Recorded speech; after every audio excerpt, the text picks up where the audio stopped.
അസ്സലാമലൈക്കും. അപ്പോൾ ഇന്ന് നല്ലൊരു നാടൻ നെയ്ച്ചോറിൻ്റെയും ബീഫ് കറീൻ്റെയും റെസിപ്പി ആയിട്ടാണ് ഞാൻ വന്നത്. അതിൻ്റെ കൂടെ നമ്മൾ വിളമ്പുന്ന ബീട്രൂട്ട് ചമ്മന്തി, പരിപ്പ് തോരൻ, വെണ്ടക്ക മുളകിട്ടത്, പപ്പടം, ഇത്രയും ഐറ്റംസാണ് നമ്മൾ നെയ്ച്ചോറും ബീഫ് കറി ഉണ്ടാക്കുമ്പോൾ സൈഡായിട്ട് ഉണ്ടാക്കുന്നത്. അപ്പോൾ എല്ലാം ഞാൻ ഇതിൽ കാണിച്ചിട്ടുണ്ട്. നിങ്ങൾ സ്കിപ്പ് ചെയ്യാതെ കണ്ടാൽ നിങ്ങൾക്ക് ഇത്രയും ഐറ്റംസ് കണ്ടിട്ട് ട്രൈ ചെയ്യാവുന്നതാണ്. ട്രൈ ചെയ്താൽ നിങ്ങൾക്ക് എന്തായാലും ഇഷ്ടപ്പെടും. ഇതൊരു ശരിക്കും ഒരു അടിപൊളി കോമ്പിനേഷനാണ് ഇത് മിക്സാക്കി കഴിക്കുന്ന സമയത്ത്. അപ്പം നമുക്ക് വീഡിയോയിലോട്ടേക്ക് കിടക്കാം. അപ്പോൾ ഫസ്റ്റ് നമുക്ക് ബീഫ് കറി റെഡിയാക്കാം. അപ്പോൾ അതിനായിട്ടൊരു കുക്കർ സ്റ്റൗ ടോപ്പിലേക്ക് വെച്ചെടുത്തിട്ടുണ്ട്. ചൂടായി കിടക്കുകയാണ്. കുറച്ച് ഓയിൽ ഒഴിച്ചു കൊടുക്കാം. ഓയിലോ വെളിച്ചെണ്ണ എന്താണോ നിങ്ങളെ കയ്യിലുള്ളത് അതിനനുസരിച്ചിട്ട്. അത് ചൂടായതിന് ശേഷം 3 വലിയുള്ളി അരിഞ്ഞു വെച്ചതാണ്, അതിട്ട് കൊടുക്കാം.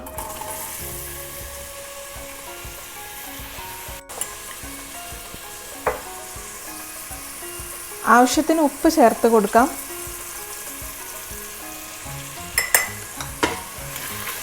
എന്നിട്ട് ഇതൊന്ന് വഴറ്റി കൊടുക്കട്ടെ. ചെറുതായി ഒന്ന് വഴന്ന് വരുന്ന സമയത്ത് 2 തക്കാളി കട്ട് ചെയ്ത് വെച്ചതാണ്. ആവശ്യത്തിന് പച്ചമുളക്, നിങ്ങളുടെ എരിവിനനുസരിച്ച് വേണം പച്ചമുളക് എടുക്കാൻ. എന്നിട്ട് വീണ്ടും വഴറ്റി കൊടുക്കാം. ഒരു ഉരുളക്കിഴങ്ങാണ്, അത്യാവശ്യം വലിപ്പമുള്ളൊരു ഉരുളക്കിഴങ്ങാണ് എടുത്തത്. ഇനി ഇത് പകുതിയാക്കിയിട്ടൊന്ന് ഇട്ട് കൊടുക്കാം. ബീഫാണ്, 1/2 കിലോ ബീഫ് എടുത്തിട്ടുണ്ട്. ഇത് വാരിയലിൻ്റെ പീസാണ്. ഇതാണ് ശരിക്കും ടേസ്റ്റ് ആയിട്ടുള്ള പീസ്. അപ്പോഴത് കുക്കറിലേക്ക് ഇട്ട് കൊടുക്കാം. കഴുകി വൃത്തിയാക്കി വെച്ചതാണ്. എന്നിട്ട് ഒന്നുകൂടെ മിക്സാക്കി കൊടുക്കാം.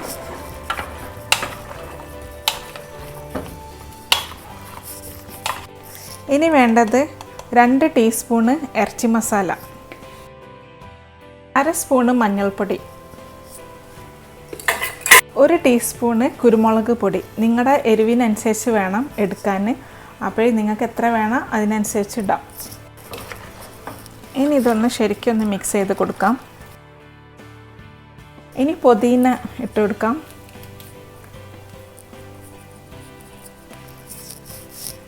ആവശ്യത്തിന് വെള്ളം ഒഴിച്ചു കൊടുക്കാം. കുറച്ച് കറിയായിട്ട് ആണല്ലോ, ചോറിൻ്റെ കൂടെ കഴിക്കാനുള്ളതല്ലേ. അപ്പോൾ കുറച്ച് വെള്ളം, കാരണം ബീഫിൽ നിന്ന് തന്നെ കുറച്ചുകൂടെ വെള്ളം ഇറങ്ങി വരും.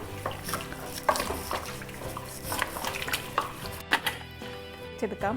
ഒരു 5 വിസിൽ വരുന്ന സമയത്ത് ഓഫാക്കി കൊടുത്താൽ മതി. ഇനി ഈ ചോറിലേക്കുള്ള ഒരു വെണ്ടക്കൻ്റെ കറി റെഡിയാക്കാം. കറിയെന്നോ നമ്മൾ ഇതിൽ വെണ്ടക്ക പുളിയെന്ന് പറയും. അപ്പം എന്ത് വേണേലും പറയാം. അപ്പോൾ ഈ ചൂടായി കിടക്കുകയാണ് ചട്ടി. അതിലേക്ക് കുറച്ച് ഓയിൽ ഒഴിച്ചു കൊടുക്കാം.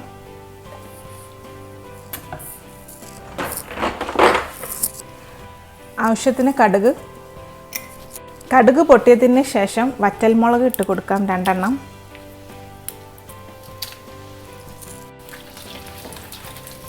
ഇനി വേണ്ടത് വലിയുള്ളിയാണ്. 1 വലിയുള്ളി കട്ട് ചെയ്ത് വെച്ചതാണ്. ഇഞ്ചി, വെള്ളുള്ളി, പച്ചമുളക് ചതച്ചതാണ്. നിങ്ങളുടെ എരിവിനനുസരിച്ച് വേണം പച്ചമുളകൊക്കെ എടുക്കാൻ. അത് ഇതിലേക്ക് ഇട്ട് കൊടുക്കാം.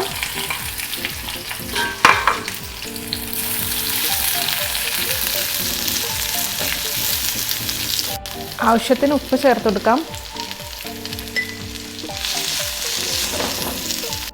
ഉള്ളി ഒന്ന് വഴന്ന് വന്നതിന് ശേഷം 1 തക്കാളി കട്ട് ചെയ്ത് വെച്ചതാണ്, അതിട്ട് കൊടുക്കാം. ഇനി വെണ്ടക്ക ചേർത്ത് കൊടുക്കാം. വെണ്ടക്ക കട്ട് ചെയ്ത് വെച്ചതാണ്. ഒരു 8 വെണ്ടക്ക എടുത്തിട്ടുണ്ട്.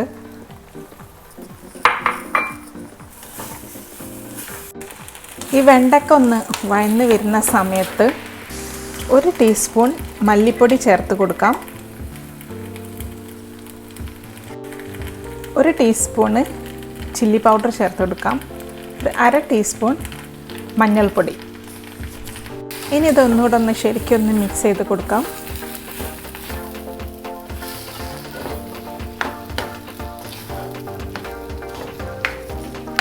ഇനി വേണ്ടത് പുളിയാണ്.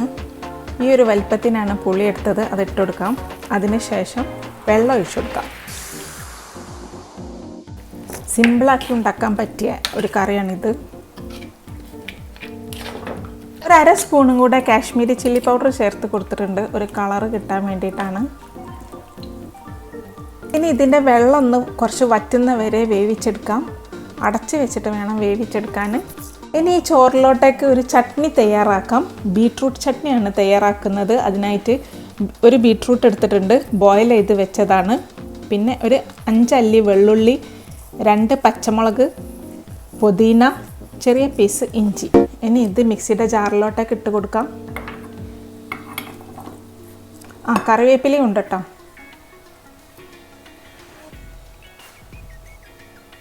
ആവശ്യത്തിന് ഉപ്പ് ചേർത്ത് കൊടുക്കാം. എന്നിട്ട് വിനിഗറോ ലെമൺ ജ്യൂസോ എന്താണ് നിങ്ങൾക്ക് വേണ്ടത് അത് യൂസ് ചെയ്യാം. ഒരല്പം മതി. അതിനുശേഷം കുറച്ച് വെള്ളം. ഇത് അരച്ചെടുക്കാനാണ്. ഇനി ഇത് പേസ്റ്റ് ആക്കട്ടെ. അപ്പോൾ പേസ്റ്റ് ആക്കി എടുത്ത് കഴിഞ്ഞു. ഇനി ഇതൊരു ബൗളിലേക്ക് മാറ്റാം.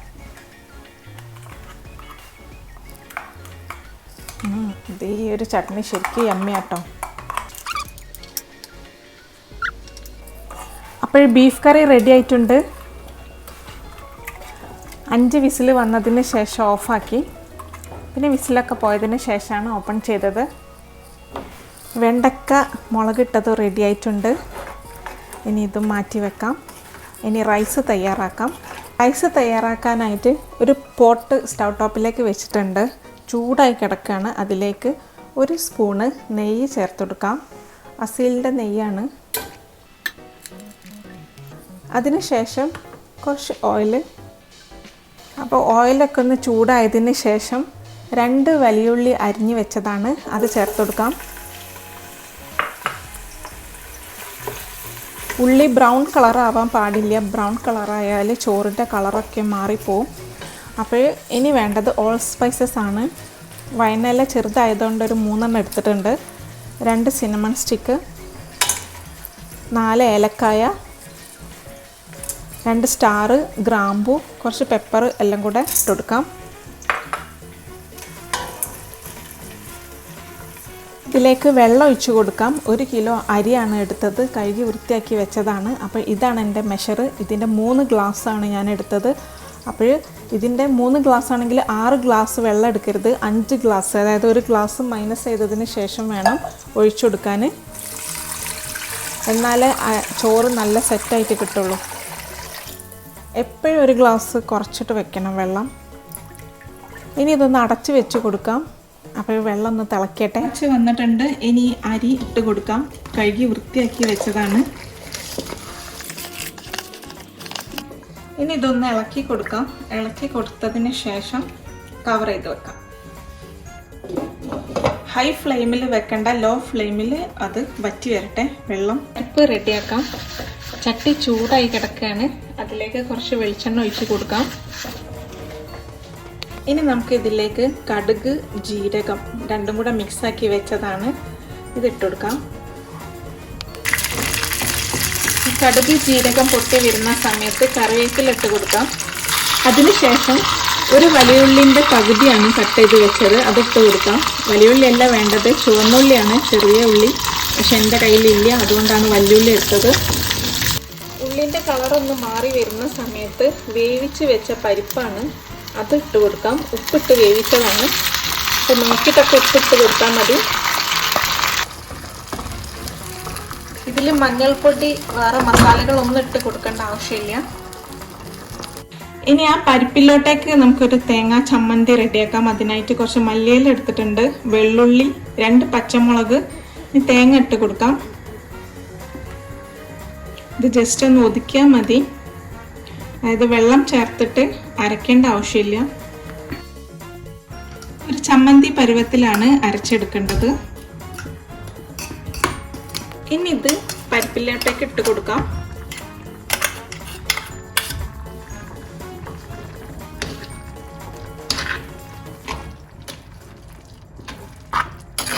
അപ്പോൾ അപ്പോൾ ഈ പരിപ്പ് റെഡി ആയിട്ടുണ്ട്. ഫ്ലെയിം ഓഫാക്കി കൊടുക്കാം. കുറച്ച് ലൂസിൽ ഇരുന്നോട്ടെ, ചൂട് കളയുമ്പോഴത്തേക്കിന് ടൈറ്റ് ആവും. അപ്പോൾ ഈ വെള്ളമെല്ലാം വറ്റി വന്നതിന് ശേഷം ഫ്ലെയിം ഓഫാക്കി കൊടുത്തു. അതിന് ശേഷം ഒരു 10 മിനിറ്റ്സ് കഴിഞ്ഞതിന് ശേഷമാണ് ഇപ്പോഴേതാണ്ട് ഓപ്പൺ ചെയ്യുന്നത്. ഇനി ഇതൊന്നുകൂടെ ഒന്ന് മിക്സ് ആക്കി കൊടുക്കാം, എന്നിട്ട് സെർവ് ചെയ്യാം. ഇത് ചൂടോടെ തന്നെ മിക്സ് ആക്കണം, അല്ലെങ്കിൽ ഇങ്ങനെ കട്ട കുത്തിപ്പോവും. അപ്പോൾ നല്ലൊരു നെയ്ച്ചോറും ബീഫ് കറിയും അതിൻ്റെ കൂടെയുള്ള വിഭവങ്ങളും റെഡി ആയിട്ടുണ്ട്. നിങ്ങളെല്ലാവരും ഇത് ട്രൈ ചെയ്ത് നോക്കണം. ഇതൊരു പൊള്ളി കോമ്പിനേഷനാണ്. നമ്മുടെ നാട്ടിൽ ഗീ റൈസ് വെക്കുന്ന സമയത്ത് ഇത്രയും ഐറ്റംസ് ഉണ്ടാവും, പക്ഷെ ഫ്രൈ ഐറ്റംസ് ഒന്നും ഞാൻ ആക്കിയിട്ടില്ല. അതും കൂടെ ഉണ്ടാവുന്നതാണ്. ഇനി നമുക്ക് വിളമ്പി കഴിക്കാം.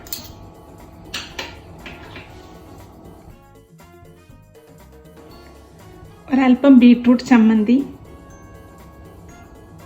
പരിപ്പ് തോരൻ, വെണ്ടക്ക മുളകിട്ടത്, എന്നിട്ടേയും ബീഫ് കറി, ഒരു പപ്പടം.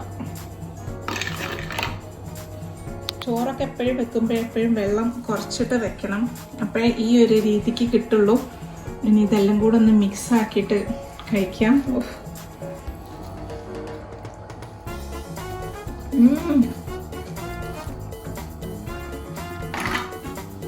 ഇത് ഒരു വല്ലാത്തൊരു ടേസ്റ്റ് തന്നെയാണ്.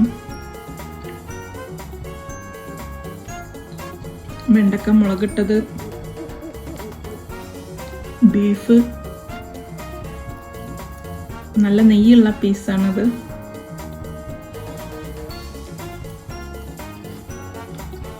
പപ്പടം,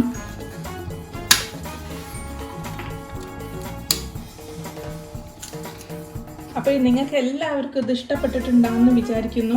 ഇനി നല്ലൊരു വിഭവമായിട്ട് ഇൻഷാ അല്ലാഹ് ഞാൻ ഇനിയും വരും. നിങ്ങൾ ഈ ഒരു ഐറ്റംസ് എല്ലാം ട്രൈ ചെയ്യണം ഈ നെയ്ച്ചോറ് ഉണ്ടാക്കുന്ന സമയത്ത്. അപ്പോഴായിരിക്കും സൂപ്പർ ആവുക. ഇൻഷാ അല്ലാഹ് ഇനിയും വരുന്നതായിരിക്കും നല്ല നല്ല റെസിപ്പി ആയിട്ട്. ഇഷ്ടപ്പെട്ടാൽ നിങ്ങൾ ഷെയർ ചെയ്യുക, ലൈക്ക് ചെയ്യുക. അസ്സലാമു അലൈക്കും.